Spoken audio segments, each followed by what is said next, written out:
Hello বন্ধুরা, তোমরা সবাই কি করছো, কেমন আছো? চলো আবারও তোমাদের সামনে ছোট্ট একটা মিনি ব্লগ নিয়ে চলে এসেছি। আমরা লাস্টে সোমবার গেছিলাম আলতলাতে শিবের মাথায় জল ঢালতে। তোমরা কম বেশি সকলেই এই মাসে অনেক জায়গা থেকে জল ঢেলেছো বাবার মাথায়। তো আমিও গেছিলাম, আমাদেরই পাশে দুটো গ্রাম পাশেই হচ্ছে আলতলা, সেখানে জল ঢালতে। তো প্রথমে আমরা গিয়েছিলাম টোটোতে, আমার সঙ্গে ছিল আমার দুজন ভাইজি, বোন, আরও অনেক সবাই। তো ফাইনালি আমরা টোটো থেকে নেমে পড়েছি। পড়ে এই যে দেখছো, এটা হচ্ছে নদী। এই নদী থেকে জল নিয়ে বাবার মন্দিরে যাব জল ঢালতে। এই নদীটা পেরিয়েই আছে আলতলা শিব মন্দির, মানে বাবার মন্দির। সেখানেই আমরা জল ঢালতে যাচ্ছি। আর তোমরা আমার মুখ দেখে বুঝতেই পারছো আমি খুব এক্সাইটেড ছিলাম নদী পার হবার জন্য, কারণ নদীতে প্রচুর পরিমাণে স্রোত ছিল, সেটা তোমরা আমার ব্লগেই দেখতে পাচ্ছ। আর সত্যি কথা বলতে পুরো গলা পর্যন্ত জল ছিল, নদীটা খুব কষ্টে পার হয়েছি, সেটা তোমাদের তো দেখানো সম্ভব নয়, তাই ব্লগটা স্কিপ করে তোমাদের দেখাচ্ছি। নদীটা পার হয়ে অলরেডি আমরা পথে হাঁটতে শুরু করে দিয়েছি জল ভরে, কারণ এবার আমরা যাচ্ছি মন্দিরের দিকে জল ঢালার জন্য।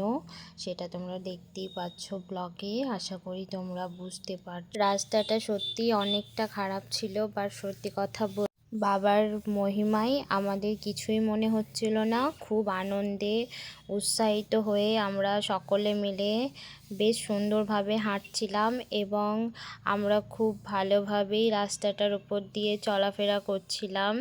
আর সত্যি কথা বলতে ফার্স্ট এসেছি, তাই খুবই খুশি ছিলাম। ফাইনালি আমরা প্রায় মন্দিরের কাছে চলে এসেছি, তোমরা সেটা আমার ব্লগেই দেখতে পাচ্ছ। আর এই যে এটাই হলো আলতলার শিব মন্দির, যেখানে আছেন আমাদের বাবা, যাকে আমরা জল ঢালতে এসেছি। সত্যি কথা বলতে এখানকার পরিবেশটা খুবই সুন্দর, আমার তো খুবই ভালো লেগেছে। যদি তোমরা চাও অবশ্যই এখানে আসতে পারো জল ঢালতে। খুবই সুন্দর একটা জায়গা, এবং মন্দিরটাও খুবই সুন্দর। আমি তোমাদের সেটা অবশ্যই দেখানোর চেষ্টা করছি। দেখো ফাইনালি আমার জলটা ঢালা হয়ে গেছে বাবার মাথায়, সেটা তোমরা দেখতেই পাচ্ছ। আমার কপালের টিপটা দেখে পুরোহিত যেটা আমাদেরকে লাগিয়ে দিয়েছিলেন জল ঢালার পর। ফাইনালি দেখতে পাচ্ছ ভিড়টা কত সুন্দর হয়েছে, এবং আরও মানুষজন আসছিল।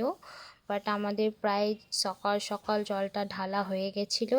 এবার আমরা আস্তে আস্তে এই মন্দির থেকে রওনা দেব, কারণ আমাদেরকে আবার আমাদের গ্রাম হেঁটে যেতে হবে, কারণ আমাদের গ্রামেও আমাদের শিব মন্দির আছে, সেখানেও জল ঢালবো। তাই আমরা ওখানে বেশিক্ষণ থাকিনি, প্রায় আধ ঘন্টা মতন ছিলাম, এবং ফাইনালি আমরা এবার রওনা দিচ্ছি, কারণ আবারও নদীতে নেমে স্নান করে জল ভরে এবার আমাদের গ্রামে নিয়ে যাওয়ার পালা। তো আজকের মতো এইটুকুই, কারণ আমার হাতে জলের পাত্র থাকায় আমি আর ভিডিওটা করতে পারিনি। আজকের মতো এইটুকুই, সবাই ভালো থেকো, টাটা।